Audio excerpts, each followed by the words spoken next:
Welcome to the deep dive. Today we're exploring some really foundational wisdom.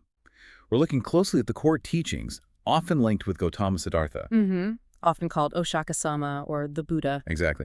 And our mission here is, well, to get beyond just the big ideas and find some simple, really practical truths, for inner peace, self-cultivation. Right. And the absolute core idea, I think, that comes through so strongly is that happiness isn't really about what you own or your status. It's determined by your mind, how you manage your mind. Okay, so let's unpack that.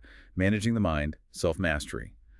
What are we actually supposed to be, doing? What are we cultivating? Well, the path is described pretty clearly as self-cultivation. There are these lovely images used comparing people working on themselves to, say, arrow makers straightening the shaft. Oh, interesting. Or carpenters shaping wood.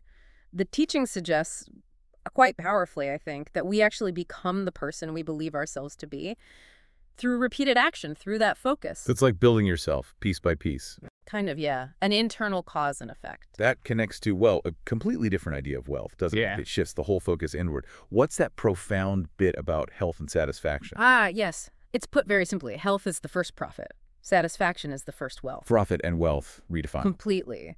And it contrasts winning outside versus winning inside. Victory over others, common. But the greatest victory, that belongs to the one who conquers the self. Conquering the self, that sounds huge. Yeah. How do the teachings suggest we handle really destructive emotions then? Like anger, hatred. What's the method? The method is, well, it sounds simple, but it's revolutionary. Hatred ceases only by letting go of hatred. You stop feeding it. Letting go? Yeah. But does that mean just accepting things? If we're told to conquer anger with non-anger, what about situations with real harm, real evil? Is non-anger passive? That's a crucial point. No, it's not passive at all. It's presented as an active transformation, a kind of dynamic replacement. Replacement. Yeah. Conquer anger with non-anger. Conquer evil with good. Conquer greed with generosity. Conquer lies with truth. See? It's an active substitution. You choose the positive counterpart. Ah, okay. So you're actively doing something good instead of reacting with negativity. Precisely. And the result of mastering this? What's the state of mind then? Stability. Real stability. The analogy is great. Like a sturdy rock isn't moved by the wind. A wise person isn't swayed by criticism or praise. Unshaken. That makes sense. You build this internal steadiness. Right. And the ultimate goal seems to be that kind of stillness. Yeah. Because victory breeds hatred, right? Yeah. And the defeated definitely suffer. So the cycle continues. Always. But the person who steps out of that cycle of winning and losing, that's the person who finds real peace. And that peace, you mentioned it's tied to the self-existing only. We're in this present moment. Yeah. This is where the teachings get really direct about time. Yeah, this part I find fascinating. It seems so simple, but where should our attention be? The realization is stark, really. The past, it doesn't exist anymore. The future hasn't arrived. We only live in this instant, right now. So the instruction is just live this moment fully. Live it fully, because it's literally the only time we have. Okay, but why the urgency? Why is there such focus on...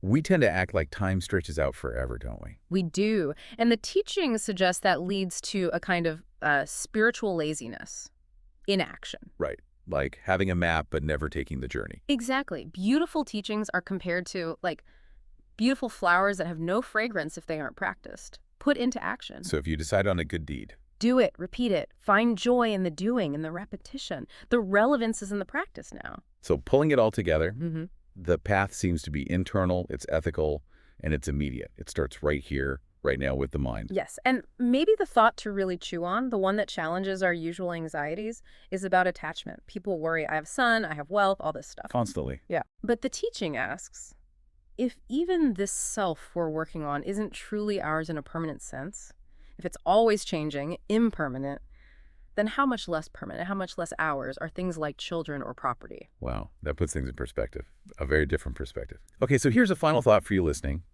If we truly deeply understood that everyone, ourselves included, is mortal, that this time is finite, how much easier might it be to let go of conflict, to actually cultivate peace in the time we have together? Something to think about.